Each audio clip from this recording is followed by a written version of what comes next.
Good afternoon, I'm Al Kresta. Well, 2016 was an extraordinary year for Catholics. We celebrated the Jubilee Year of Mercy. We had a number of prominent new saints. There were major stories in the Vatican, major document, the Apostolic Exhortation, Amoris Laetitia, or Joy of Love. Persecution of Catholics around the world were big stories, and certainly in the United States, the role of Catholics in the top political story, the election of Donald Trump, Catholics played an important role in that story as well, both in favor of Mr. Trump and also resisting Mr. Trump. With me right now to talk about the top Catholic stories of last year is Dr. Matthew Bunson. Matthew is senior contributor to EWTN News and the National Catholic Register, a senior fellow at the St. Paul Center of Biblical Theology, and the author or co-author of more than 50 books, including the first English-language biography of Pope Francis and the Encyclopedia of Catholic History. You can follow him on Twitter at Matt Bunson. That's Matt with two T's, M-A-T-T Bunson. Well, Matthew, good to have you with me.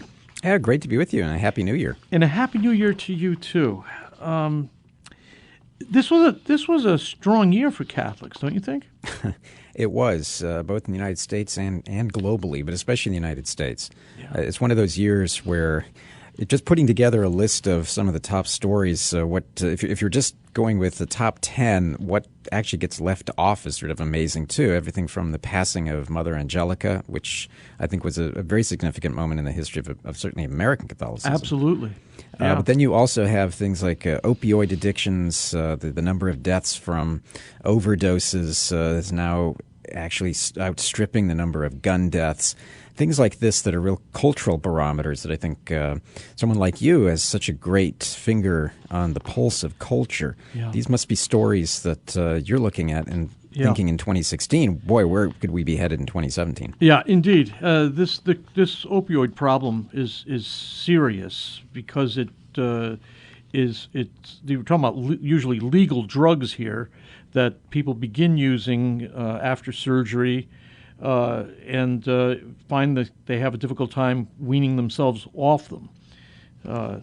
This actually, after I lost my leg, we had OxyContin that I had to take for a few months, and my doctor and I were very firm on making sure I got off that. But it's a serious. If you don't have the resolution to do it, you can get into trouble. And we've seen that with a number of prominent deaths in the last year.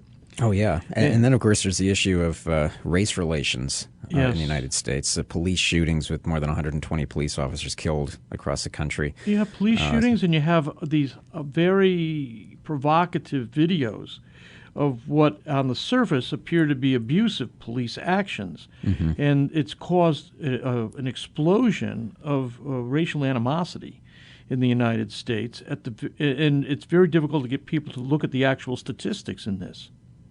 Yeah, that's it. And their jobs are hard enough. Exactly. And tense enough. And I think regardless of where one falls on some of these police shootings about how the trials played out, sure.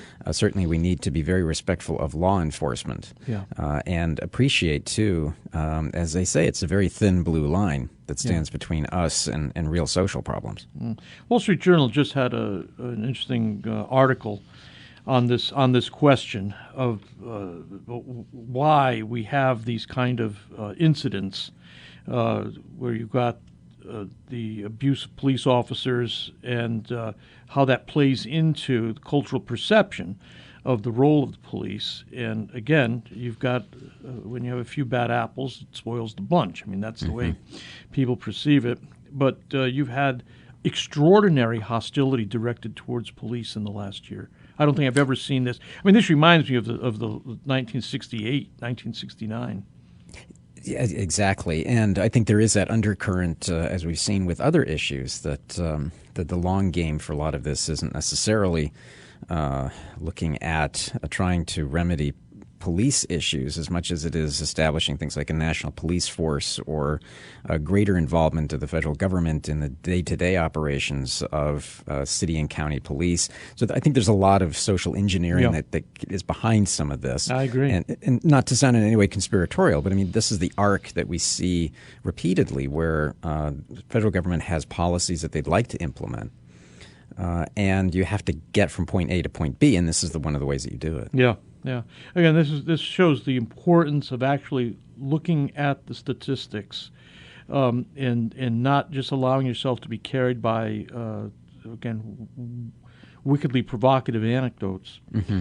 Let's talk about the. Would you say the big story over the last year, at least in the United States, was the 2016 vote and the role that Catholics played in it? Very much so. I think this was, from my standpoint, certainly somebody who looks at history, a very important event in the life of American Catholicism. Not just because Catholics were so instrumental in the direct election of Donald Trump, but in just the sense of a real kind of purpose on the part of a lot of Catholics, very faithful Catholics, who, for the first time, I think, in a long time, realized the potential, if we work together, to push a change in culture. We always have to be very careful about political advocacy. We are told as Catholics, we're taught as Catholics that, yes, we need to be engaged in public discourse, in the public square. And what we saw in this last election was a really vibrant effort to be involved. And the result, I think, was that we're in a position to advance Catholic social teachings in a way that we really haven't had the opportunity for some time now, above and beyond the central crucial issue of abortion and the pro-life movement. Yeah, I think I'm looking forward to see how this actually plays out. Yeah, because the Catholic social teaching has not been anything that Donald Trump has been especially interested in. Right. So, but at the same time, many Catholics have seen this as an opportunity, a moment when in fact there's some new flexibility on these issues. There's a new administration and a willingness to reconsider certain aspects of Catholic social teaching that certainly the last administration was dead set against. Mm-hmm. And I think the life issue was absolutely crucial in that. And one has to give credit where it's due to the Trump campaign. In the summer, at the start of the conventions, you and I talked about this on a number of occasions. Trump was in dire trouble with Catholic voters. Mm-hmm. He was trailing Hillary Clinton across the board, even among white Catholics. Right. And then as the fall progressed, as the campaign moved on, I think two things happened. Hillary's campaign, the Clinton campaign, proved to be very poor at solidifying that Catholic vote. I think the debates, especially that third debate where she was badly exposed from her position on abortion, especially late-term abortion, shocked a lot of people in a way that no one in the media ever talked about because they never do. But I think a lot of Catholics who were on the fence, especially pro-life Catholics, who had a real sense of ambivalence about Trump, were pretty horrified at that exchange during the debate. Mm-hmm. I think the vice presidential debate itself was also revealing. It was. Where Mike Pence, for the first time on a grand stage, enunciated a wonderfully eloquent and articulate defense of the pro-life position. I think that, too, was important. He did a marvelous job, and he did it with tremendous grace and aplomb, and while still respecting Tim Kaine, he didn't let him get away with anything on the life issue. Right. But then there was the decision on the part of the Trump campaign, I'm certain from his advisors like Kellyanne Conway, I know who's Catholic, various other advisors, to do a direct outreach to Catholics in a way that I cannot recall in a presidential election, as well as that direct outreach to pro-life voters, going so far as to have a pledge, a formal letter with his signature, promising certain things to the pro-life movement. Now, every politician makes promises. Right. But this was something unique. Yeah. And I think those two developments, especially on the Trump campaign side, were absolutely crucial. And the results were that he carried 60% of the white vote, white Catholics, but he also did significantly better among Latino Catholics than anyone would have anticipated, much the same way that he did much better among Latinos in general. They are not the kind of monolith that Right. the New York Times would assume they are. Yeah, that's true. It took a while, but when he made that commitment on Supreme Court appointments, in some ways, it took a while for that to play out, I think, in the estimate of Catholic voters. But that was a crucial moment when he said that he would make sure that Supreme Court his original claim was that he would have pro-life Supreme Court justices, and that broadened to Supreme Court justices in the tradition of Scalia and Thomas, and then he got more sophisticated in his language later on. But it's hard for if you're as I am, regardless of what you think of Mr. Trump as a personality, it's difficult to deny someone your vote when, in fact, he makes it explicit that he will nominate Supreme Court justices that are willing to fight for what you think is the morally defining issue of this generation, protection of the unborn. I agree, and going so far as to make that pledge, where we now have, as someone observed, something you can put in front of him. This is what you signed. It's not a vague kind of campaign promise that's right. in a speech. The other thing, too, is that when you look at so many of his advisors on that Catholic Advisory Board, those who were stepping forward, former ambassadors of the United States to the Holy See, for example, who added their voice but added a certain credibility. One of the accusations that's often made against the Trump campaign as a whole was that it was somewhat anti-intellectual or somewhat unsophisticated. At least that was the thing that was being asserted. And I think a lot of Catholics looked at that, and there was that, again, ambivalence. Can we actually go with this? Right. But I think that the advisory board helped to solidify a lot of that vote, but also the discipline of the Trump campaign in that last month, again, flying under the radar because this was not a banner moment, as you and I have talked, for the media in general. And they missed so much that was happening underneath the radar because obsessed as they were with destroying Donald Trump, they missed the movement. And they missed that movement of the electorate as well, right at the end. I think they assumed that the ambivalence that many Catholics felt and many evangelicals felt towards Mr. Trump midway in the campaign, that ambivalence would be resolved negatively against him. In fact, it was resolved positively for him. And it was resolved positively for him because Mrs. Clinton was never an option for most of these people. Matthew, hold it there. We'll come back on the other side and continue.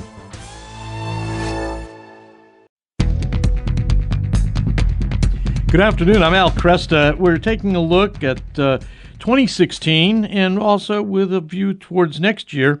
We're looking at the top Catholic stories of last year with Dr. Matthew Bunson. And we've just spent time talking about the 2016 vote and the role that Catholics played in the election of Mr. Trump. And let's talk about Christian persecution around the world because it continued to be a bloody year for Christians of all sorts. Yeah, the year ended with a number of reports documenting that somewhere between 90,000 and 100,000 Christians were killed last year. Now, a lot of that is in the stunning violence that is ongoing so sadly in Africa. But the number of Christians persecuted around the world and those who live under different types of persecution, oppression, or political, civil, or religious disabilities stretches now into the hundreds of millions. And there is no question that Christianity is the most persecuted religion in the world, from China to almost the whole of the Arab world, the Islamic world, and now even in Western Europe and in places that would have been unimaginable just a few years the so-called polite persecution that's going on, as Pope Francis puts it. This is it's difficult to know how this plays out. Especially in the West, it's a form of insanity to harass, silence, marginalize the community whose faith and whose, for lack of a better term, ideology has been part of the DNA of Western culture. And yet we see that kind of suicidal action taking place, especially in Europe. Yeah, that literally built the very Western civilization that is now seemingly seeking to destroy that entire Judeo-Christian patrimony. And one can throw in the Judeo part of that Judeo-Christian patrimony because historically speaking, across Europe, you can go all the way back, when the influence of Christianity, in particular the church, declines in places like Germany and especially in France, you have massive increases in anti-Semitism. Right.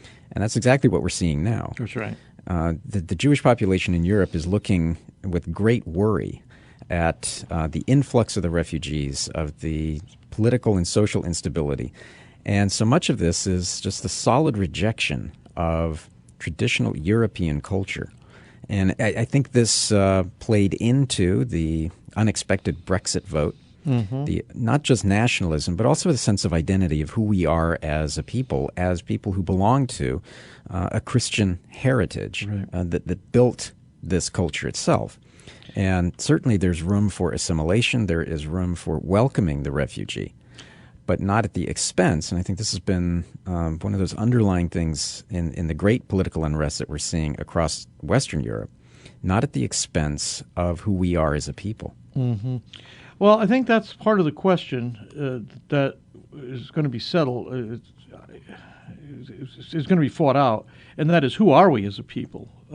It seems to me that the American people themselves, because of their lack of interest in history, don't really have themselves well grounded in the notions of freedom, law, mediating institutions that were part of the thinking of the founding fathers of this country. Freedom has been redefined. Its relationship to truth has been changed. So it's questionable to me whether the American people themselves will ever get back to an understanding of freedom that made this country great. But again, we'll see. In Europe, you've got these so-called right-wing political parties, which oftentimes have an interest in Christian social foundations, but the media presents them as reactionary, almost neo-Nazi type movements. Do you know much about those groups? Yeah, well, you've got UKIP. You have the movement that's now headed by Marine Le Pen in France. Yep. You have the, as odd as it is, the Five Star movement in Italy. Headed by the comedian Beppo Grillo, who is, of course, portrayed as not just a comedian, but as an absurd comedian, and who's already being likened as a little bit of Donald Trump, although I think the more close comparison that the media would make with Donald Trump is that he is the American Silvio Berlusconi, who is a media billionaire mogul type. But they're all tapping into the dissatisfaction with the ongoing socialist governments that have been entrenched for decades now in Western Europe, as well as the vast multicultural experiment that undergirds so much of the European Union. The EU was firmly rejected in the Brexit vote, and the map of England tells you a lot, that only in parts of Scotland, Northern Ireland, and then the boroughs of London was the vote to remain a majority. Every other part of England, Leave, as it was called, that part of the vote, won a pretty solid majority. And it tells you the unhappiness and the great unease that has accompanied a lot of the social engineering and the overreaching on the classic phrase is the Brussels bureaucrats of the European Union, and who are, I think a lot of people are concerned that they are washing away the traditional European cultures, and it's being termed nationalism. But so much of it is really just trying to hang on to, again, that question, who are we? Yeah, no, I agree. This is huge.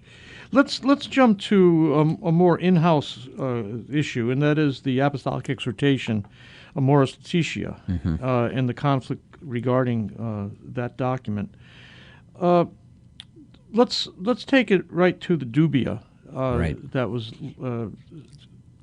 offered to the Holy Father, and he refused to answer the questions that were raised by Cardinal Burke and others. How do you assess where this is right now? Is this much ado about nothing? I think we need to look at it from two perspectives. One is the perspective of the cardinals, the four cardinals in particular, but I know there are a lot of bishops around the world who share their worry. Yeah.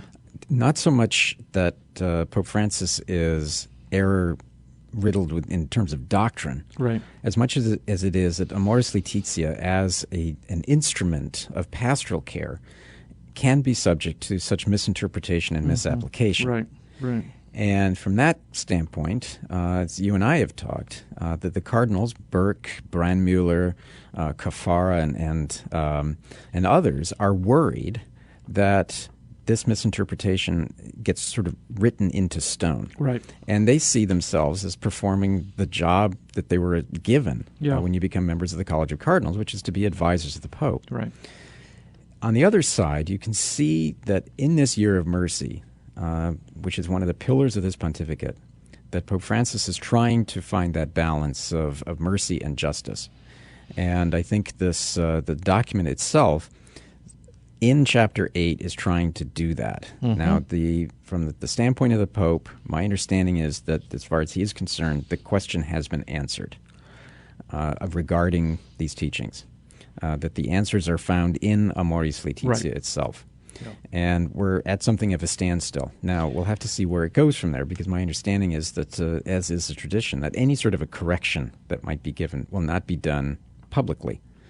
And we have to be very careful about playing into either side, but in particular those who might try to turn this into dissent. Right. That what these cardinals are doing is similar to what we saw in the late 60s and 1970s, when in fact the cardinals are concerned about preserving doctrine, not trying to get rid of doctrine. Right.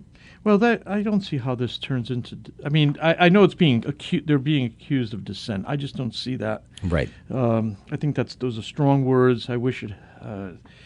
I wish it hadn't been applied here, because this was never intended to be an act of dissent. Let me ask you this: Is there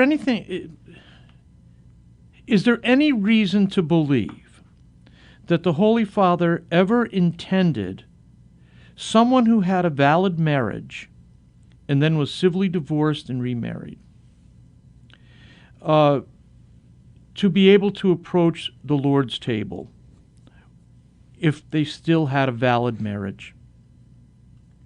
No, it seems to me that the Holy Father has been clear regarding this teaching. He said that on a number of different occasions. Yeah.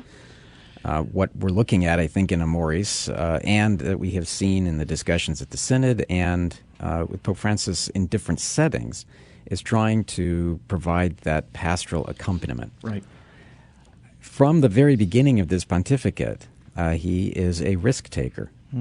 That in order to accomplish some of that pastoral accompaniment, he himself uses the phrase that you can make a mess. Right, right. And these, from his standpoint, I think, in the interests of mercy, again, that balance between mercy and justice, he is willing at times to take that risk of having something like Amoris Laetitia misinterpreted. Right, I think if one area that is worth discussing is how much confidence can we place in individual pastors in the confessional or in counseling of families, in providing that accompaniment. Yeah. Is their formation solid enough? Yeah. Are they prepared? Are they able to make the kinds of prudential, sacramental, and moral assessments of a situation? Which takes us back to the fundamental requirement of making sure that our pastors are trained properly. Right. Not just in their conscience, but in forming the conscience properly. Yeah. And really this entire discussion hinges on that issue of conscience. And what does conscience mean at a time in culture, to go back to the very question of Europe, at a time when the idea of conscience is falling by the wayside, or our understanding of it is so meager. I agree. Yeah, no, I couldn't agree more. I think that's what it comes down to. I don't think there's any threat to doctrine here. I think this has to do with pastoral judgments and whether we can be confident that these decisions are being made in a properly merciful but also doctrinally rigorous way. Let me move on here to other things, because we had this, of course, was the Year of Mercy. That was a big deal. And the HHS mandate and the Little Sisters of the Poor, that was some interesting news. It was. With that, one of those unexpected things with the election has completely transformed probably so many of our expectations as to where this is likely to go. Yeah. And we go all the way back to May, where the Supreme Court rendered this unanimous opinion in favor of the Little Sisters of the Poor, who'd asked for legal relief.